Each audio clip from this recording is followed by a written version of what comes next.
Assalamualaikum warahmatullahi taala wabarakatuh. Jirtu hordoftoota YouTube channel EK bakka naguma baga nagaan jiraattanii yoo nageessaniin siin jedha. Ani nagaa kiyya galatarbii shabakaa tolaa jechuudha qabadhee isiniif dhiyaadheetiin jira. Shabakaa maallaqaan duraan gurguramu jechuudha. Kani amma immoo tola gadhiifame jechuudha. Jechuun koodii tola kan jarri kennan jechuudha. Akkuma yeroo duraanii isa kana sin agarsiisaa ture jechuudha. Inni kun ani isiniif gadhiise kun jechuudha. Sawaan warri sawaa qabdan warri wanti isin irratti dhaabateef shabakaan kun dideetii miti.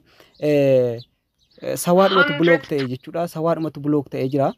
Kanaaf warri amma sawaa qabdanu sawaa qofa irratti aappii nanarra agarsiisaa kun jiru kunillee sawaa irratti guutummaan guutuutti hin dalagu.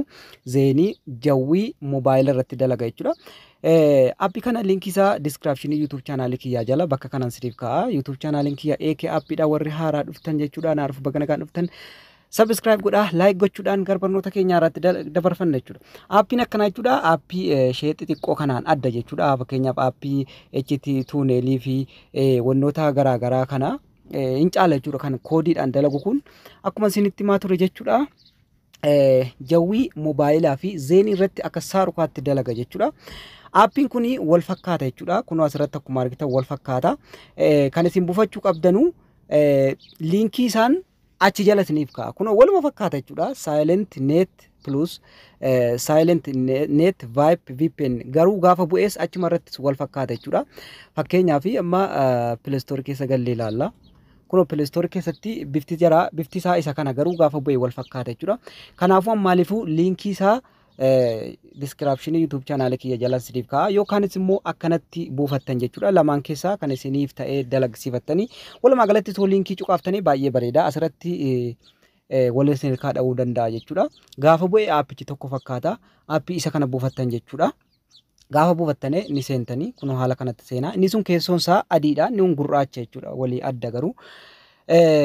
Gaafa seentanii paaspoortiin isaa tinaqattan jechuudha. Paaspoortiin isaa gara olii kanarratti jechuudha. 965 naxxan laakee kadhaa. 965 gara gadi kanarratti 965 waluma tokkuma naxxan jechuudha. 9 1 2 3 4 5 sana booda login jettaniiti kan isin seentanu. Login jettanii haala kanaan seentan jechuudha.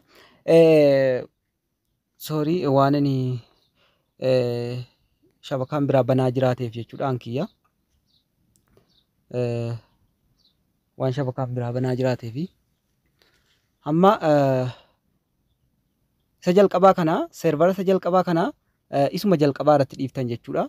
Kattinaanu kana duraan sawaan jira ture amma kunoo sawaan hin jiru yoo zeenii qaba amma zeenii irratti isin agarsiisa jechuudha. Zeenii irra kaadheetiin jira kana kaa'achuu ni beektanii.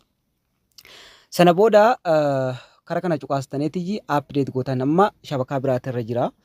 Update gootanii jirtan jechuudha. Amma update jedheetiin jira jechuudha.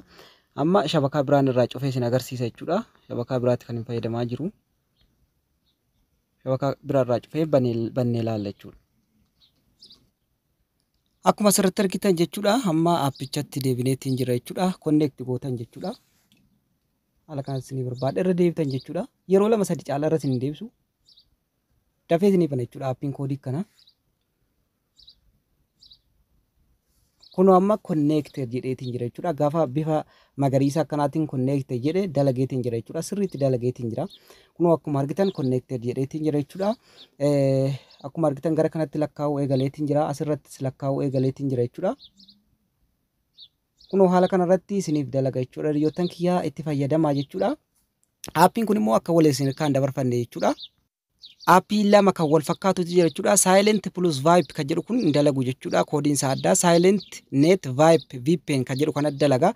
YouTube channel kiyya like godhaa jechuudha. Hiriyoottan keessaniif share waliif godhaa. Nagaan naa tura.